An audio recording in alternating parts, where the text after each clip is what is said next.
Hello friends, welcome to our YouTube channel Prayas Sahitya सभा।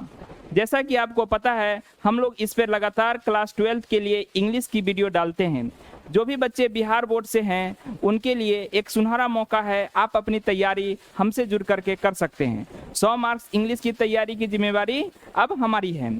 तो चलिए आज का सेशन चालू करते हैं। सेशन चालू करने से पहले हम लोग आपसे पहले ही बात कर चुके हैं और मेरे चैनल पर एक वीडियो पहले ही आ चुका है। आई थिंक आपने वो वीडियो देखा होगा। वो वीडियो देखने के बाद अगर ये वीडियो देखेंगे तो आपको ज़्यादा समझ में आएगा। मैंने उस वीडियो में जॉन डन के बारे में कुछ एक्सप्लेनेशन किए हैं। वो किस टाइप के पोएट है इस बारे में बताया है। वो एक मेटाफिजिकल पोएट थे। मेटाफिजिक्स किसको कहा जाता है, मेटाफिजिकल पोएट क्या होता है, अगर ये बात आप जानना चाहते हैं तो मेरे प्रीवियस वीडियो में जाकर के आप चेकआउट कीजिए। आपको समझ में आएगा कि मेटाफिजिकल पोएट क्या होता है। जैसा कि आपको पता है कि क्लास 12 के बच्चे जो साइंस से हो, आर्ट्स से हो या कॉमर्स बैकग्राउंड से हो, उनको 100 मार्क्स की इंग्लिश पढ़नी ही पड़ती है। और 100 मार्क्स की इंग्लिश पढ़ने के साथ साथ स्टोरी सेक्शन तो फिर भी बच्चे समझ जाते हैं, लेकिन पोएट्री सेक्शन में उनको बहुत परेशानी होती है। इसी परेशानी को दूर करने के लिए हमारे पास उसका उपाय है कि आपको एक एक शब्द, एक एक वर्ड समझाते हुए और एक्सप्लेन करते हुए आपको कविता समझाया जाए या पोएट्री समझाया जाए। तो चलिए आज की सेशन चालू करते हैं और बताते हैं कि मैंने sweetest love I do not गो में आपके लिए क्या लेके आया है। तो आपको पता है कि sweetest love I do not go John Donne का लिखा हुआ एक लव पोएम है।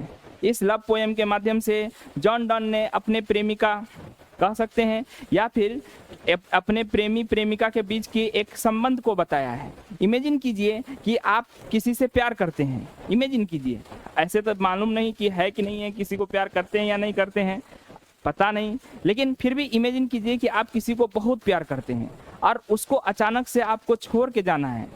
छोड़ के जाना है डैट मीन्स, अगर मान लेते हैं कि आप में से बहुत सारे ऐसे बच्चे हैं जो आगे चल के देश की सेवा में फौजी बनिएगा, अपने परिवार को छोड़ करके, अपने लव वन को छोड़ करके कहीं जाना पड़ेगा, आपको कमाने के लिए जाना पड़े या कहीं घर बसाने कहीं जाना पड़ेगा, आपको इन द फ्यूचर कहीं ना कहीं आपको जाना पड़ेगा। और उस कंडीशन में जॉन डन अपने कविता के माध्यम से बता रहे हैं कि एक व्यक्ति को अपने प्रेमिका को छोड़ते समय क्या फीलिंग हो रहा है। तो समझिए, ये एक फीलिंग्स है जो एक व्यक्ति अपने प्रेमिका से बिछड़ते हुए, है ना, बोल रहा है। पोएट इसमें जॉन डन है। जॉन डन साहब युद्ध के लिए जर्मनी जा रहे हैं। उसकी प्रेमिका जो उनसे बहुत बेइंतहा प्रेम करते हैं और जॉन डन साहब भी उनसे बहुत प्रेम करते हैं, ठीक है। उन दोनों को एक दूसरे से बिछड़ना मौत से कम नहीं है। फिर भी इस कविता के माध्यम से एक प्रेमिका किस तरीका से अपने प्रेमी को रोक रही है और प्रेमी किस तरीका से उनको समझा रहे हैं, कंसोल कर रहे हैं, इस चीज को यहाँ दिखाया है। तो आप इमेजिन कीजिए, उस सिचुएशन को सोचिए, थोड़ा सा जानिए, ठीक है। और चलते हैं इस कविता की ओर और पढ़ते हैं इसके लाइन बाय लाइन इस कविता में क्या कहा जाता है। Sweetest love,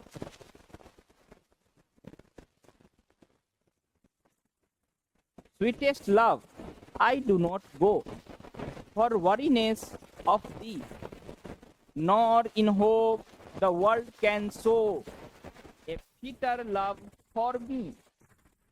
But since that I must die at last, be best to use myself in jest, thus my fine death to die. Find deaths to die. मतलब तो समझ में नहीं आया। चलिए हम लोग बात करते हैं क्या मतलब कवि क्या कहना चाहते हैं। Sweetest love I do not go, मेरी प्यारी प्रेतमा प्रेमिका मैं नहीं जा रहा हूं। I do not go for weariness of thee. Weariness of thee, weariness मतलब किसी से ऊब कर, तुमसे ऊब कर नहीं जा रहा हूं। ऊब जाना, वरीनेस मतलब होता है ऊब जाना। मैं तुमसे ऊब कर कहीं नहीं जा रहा हूं। ऊब जाना, परेशान हो जाना। क्या होता है? परेशान हो जाना, परेशान हो जाना। वरीनेस मतलब होता है परेशान हो जाना। मेरी प्यारी प्रीतमा, मैं तुमसे ऊब कर या तुमसे परेशान होकर नहीं जा रहा हूं। Nor in the hope the world can show a fitter love for me. आज इसलिए भी नहीं जा रहा हूं कि संसार में कहीं तुमसे बेटर कोई मुझे मिल गया है, दुनिया में कोई तुमसे बेहतर मिल गया है, ऐसा बिल्कुल नहीं है। तुम वन एंड ओनली हो, मेरे जीवन में सिर्फ एक और एक तुम ही हो। इस बात को वो बोल रही है। वो बोल रहे हैं कि अपने प्रेमिका से। कौन बोल रहे हैं? जॉन डन साहब बोल रहे हैं। ये ओल्ड इंग्लिश का फॉर्मेट है, तो थोड़ा इसमें पुराने इंग्लिश की भाषा का प्रयोग किया गया हुआ है। फीटर मतलब होता है योग्य, फीटर का मतलब होता है योग्य, समझिएगा, इसका मतलब होता है योग्य। और होप का मतलब होता है आशा। क्या मतलब होता है? आशा, ठीक है ना, आशा। और वर्ल्ड का मतलब संसार है ना, और शो मतलब दिखाना, शो मतलब होता है दिखाना। कि संसार में तुमसे बेहतर कोई मिल गया है, ऐसा सोचो मत कि तुमसे कोई बेहतर मिल गया है इसलिए तुमको छोड़ के हम जा रहे हैं, ऐसा बिल्कुल भी नहीं है। मस्ट डाई कहता but since that I must die at last this best. कहता है लेकिन तुमको पता है कि संसार में हर व्यक्ति को एक न एक दिन मर जाना है, और तुम्हें पता है कि तुमसे बिछड़ना मेरे लिए मौत से कम नहीं है, तुमसे बिछड़ना मेरे लिए मौत से कम नहीं है। फिर भी मैं चाहता हूं कि ये सामने जो मौत है उसको मैं अपने चेहरे से, अपने आंखों से, अपने वजूद से लड़ूं और अपने आंखों से उसको देखूं कि आखिर मौत होता कैसा है। मैं एक खुशनुमा मौत मरना चाहता हूं, ऐसे नहीं कि मर गए तरफ तरफ के, कोई मकसद नहीं, कोई एम नहीं, एमलेस मौत नहीं मरना चाहता हूं। कभी क्या कहते हैं कि मैं एमलेस मौत नहीं मरना चाहता हूं। To use myself in jest, मैं अपना 100% यूज माई सेल्फ, मैं खुद को प्रयोग करना चाहता हूँ। माई सेल्फ मतलब होता है खुद को। To use myself in jest, jest means होता है हंसते हुए, मजाकिये ढंग से, हंसते हुए,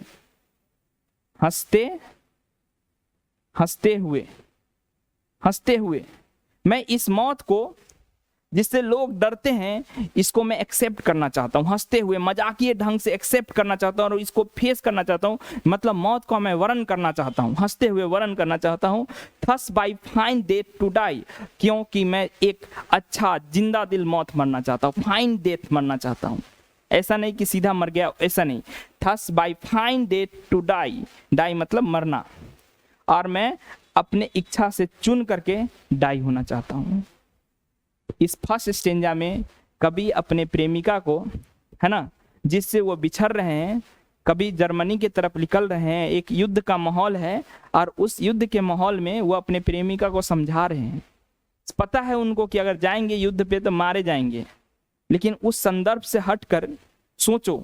वो अपने प्रेमिका को कह रहे हैं कि ऐसा मत सोचो कि मैं तुम्हें छोड़ के जा रहा हूँ, ऐसा मत सोचो कि मैं तुमसे बेहतर कोई मिल गया है इसके चक्कर में जा रहा हूँ।